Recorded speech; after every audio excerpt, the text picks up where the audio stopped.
এবার আল্লাহ রাব্বুল আলামিন তাকে কাছে নিয়ে, শোনেন প্রিয় ভাই উম্মতে মুহাম্মাদি, শুনে রাখো, আল্লাহ পাক 3টা স্পেশাল ওহী করলেন। কয়টা ভাই? 3টা। অন্যান্য অনেক কথা তো হয়েছে, সেগুলো তো আমরা হাদিসের মধ্যে আমরা ডিটেলস বলতে পারছি না, সময় শর্ট। 3টা স্পেশাল ওহী আল্লাহ রাব্বুল আলামিন করেছেন। তার প্রথমটা হচ্ছে নবী সাল্লাল্লাহু আলাইহি ওয়াসাল্লামকে এই জায়গায় 50 ওয়াক্ত নামাজ হাদিয়া গিফট দেওয়া। কত ওয়াক্ত? এবার নবীজি 50 ওয়াক্ত নিয়ে চলে আসছেন। পরের দুইটা পরে বলছি। 50 ওয়াক্ত নিয়ে চলে আসছেন। আসার সময় এই যে ষষ্ঠ আসমানে, পঞ্চম আসমানে কার সাথে দেখা? মুসা। কে আমাকে করছে? মুসা আলাইহিস সালাম। তিনি বলছেন আল্লাহ পাক কি দিয়েছেন আপনাকে? হাদিয়া। নবী সাল্লাল্লাহু আলাইহি ওয়াসাল্লাম বলেছেন 50 ওয়াক্ত নামাজ। কত ওয়াক্ত? 50 ওয়াক্ত। নবী এবার মুসা আলাইহিস সালাম বলছেন আমার উম্মতকে 2 ওয়াক্ত নামাজ দেওয়া হয়েছে, সেটাই আমার উম্মত আদায় করতে পারে নাই। 50 ওয়াক্ত নামাজ আপনার উম্মত পারবে না, আপনি কমাই নিয়ে আসেন যান। তিনি আবার গেলেন 50 থেকে 45, আবার 45 থেকে 40, 40 থেকে 35, 35 থেকে 30, এই করতে করতে করতে করতে 5 ওয়াক্ত যখন আসলো, তখন নবীজিকে বলা হচ্ছে আপনি আরো কমাই নিয়ে আসেন। নবীজি বলছেন আমার যেতে লজ্জা লাগছে, আল্লাহ পাক আমাকে এত বেশি কমিয়ে দিলেন, আরো কমাতে চাইতে আমার লজ্জা লাগছে। দেখেন মুসা আলাইহিস সালাম বলেছিলেন আমার উম্মতকে 2 ওয়াক্ত নামাজ দেওয়া হয়েছিল, আদায় করতে পারে নাই। উম্মতে মুহাম্মাদের মধ্যে এমন মানুষ নাই 2 ওয়াক্ত 1 ওয়াক্ত নামাজও পড়তে পারে না। নবীদের এটা হিকমা, দূরদর্শিতা। এবার নবী সাল্লাল্লাহু আলাইহি ওয়াসাল্লাম আল্লাহর কাছে গিয়ে আরজি পেশ করছেন।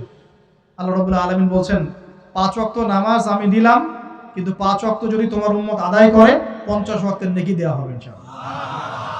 আরেকটা বেনিফিট তোমার উম্মতের যে কোনো ব্যক্তি যে আমলই করুক না কেন 10 গুণ বাড়ায় নেকি দেওয়া হবে ইনশাআল্লাহ। কিন্তু তোমার উম্মতের কোনো ব্যক্তি যদি গুনাহ করে তাহলে গুনাহকে 10 গুণ বাড়ায় দিব না ইনশাআল্লাহ। গুনাহ একটাই থাকবে। গুনাহ কি হবে?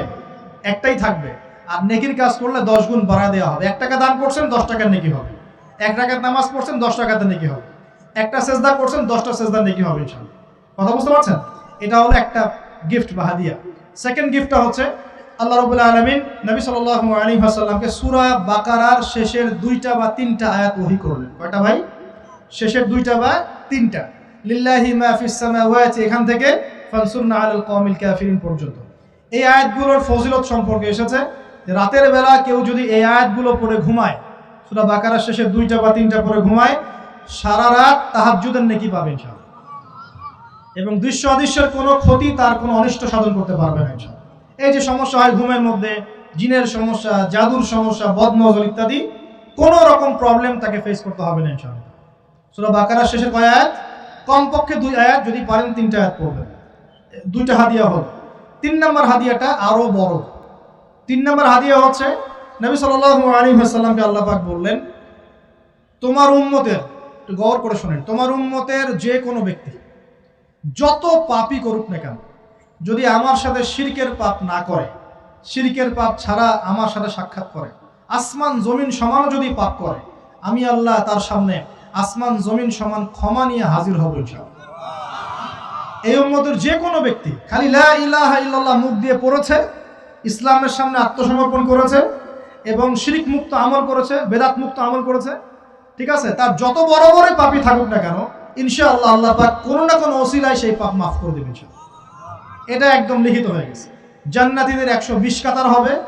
এই 120 কাতার মানুষের মধ্যে 80 কাতার হবে উম্মতে মুহাম্মাদের মধ্যে। আমরা কি শিরক মুক্ত আমল করতে পারবো না ভাই? সাহাবীরা অবাক হয়ে বলছেন যদি সে চুরি করে, যদি সে জেনা করে, নবীজি বলছেন যদি সে চুরিও করে, যদি সে জেনাও করে, তবুও তাওহীদ ঠিক থাকলে জান্নাতে চলে যাবে। এখন কি তাওহীদ ঠিক করে চুরি করা শুরু করব? তাওহীদ ঠিক করে কি জেনা করা শুরু করব?